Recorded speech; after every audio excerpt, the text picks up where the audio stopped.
مردہ عورتوں سے زنا کرنے والے شخص کا واقعہ کہ حضرت عمر رضی اللہ تعالی عنہ روتے ہوئے حضور نبی کریم صلی اللہ علیہ وآلہ وسلم کی خدمت میں حاضر ہوئے۔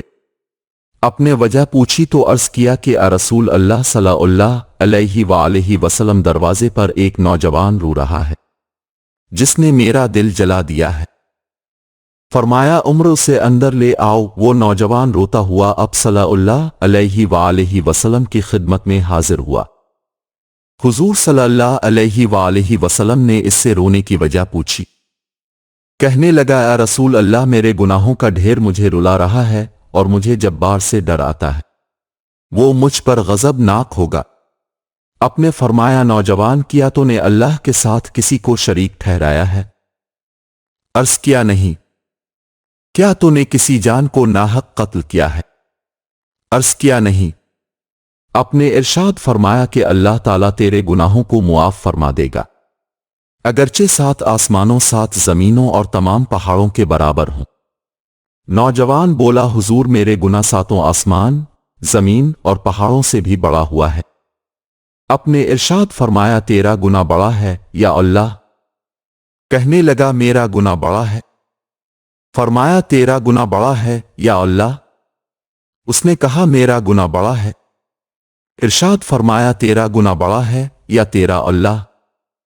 کہنے لگا ہاں البتہ میرا اللہ، اور اس کا رحم بہت بڑا ہے۔ گناہ کا ارتکاب۔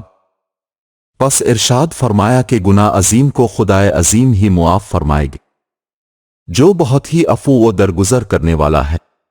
پھر فرمایا ذرا اپنا گناہ تو بتا۔ اس نے عرض کیا اے رسول اللہ صلی اللہ علیہ وآلہ وسلم، مجھے اب سے حیا آتی ہے۔ اپنے پھر پوچھا، کہنے لگا میں کفن چور تھا اور 7 سال تک یہی پیشہ کیا۔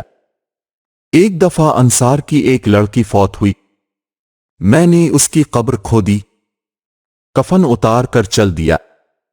ابھی تھوڑا دور ہی گیا تھا کہ شیطان نے مجھ پر غلبہ پایا اور میں نے لوٹ کر اس سے مجامات کر لی۔ ابھی میں قبر سے نکل کر تھوڑی ہی دور گیا تھا، کیا دیکھتا ہوں وہ لڑکی کھڑی پکار کر کہہ رہی ہے، اے نوجوان، تجھے قیامت کے دن جزا و سزا دینے والے سے حیا نہیں آتی، جس وقت وہ اپنی کرسی فیصلے کے لیے رکھے گا اور ظالم سے مظلوم کا بدلہ دلوائے گا۔ تو مرنے والوں کے مجمع میں مجھے ننگا کر کے چل دیا ہے اور میرے اللہ کے روبرو مجھے باحالت جنابت حاضر ہونے پر مجبور کیا ہے۔ یہ سنتے ہی حضور صلی اللہ علیہ وآلہ وسلم اچھل کھڑے ہوئے اور اس کی گدی پر ایک تھپڑ رسید کیا اور فرمایا وہ فاسق تو بس آگ کے لائق ہی ہے، دف ہو یہاں سے۔ توبہ۔ نوجوان وہاں سے نکلا، 40 راتوں تک اللہ کے حضور توبہ کرتا مارا پھرتا رہا۔ 40 راتوں کے بعد آسمان کی طرف سر اٹھا کر کہنے لگا، اے محمد صلی اللہ علیہ وآلہ وسلم کے خدا، آدم اور ہوا کے معبود، اگر تجھے میری توبہ منظور ہے تو حضور صلی اللہ علیہ وآلہ وسلم اور آپ کے صحابہ کرام کو اس کی خبر دے دے، ورنہ پھر آگ بھیج کر مجھے جلا دیں اور آخرت کے عذاب سے نجات دے دیں۔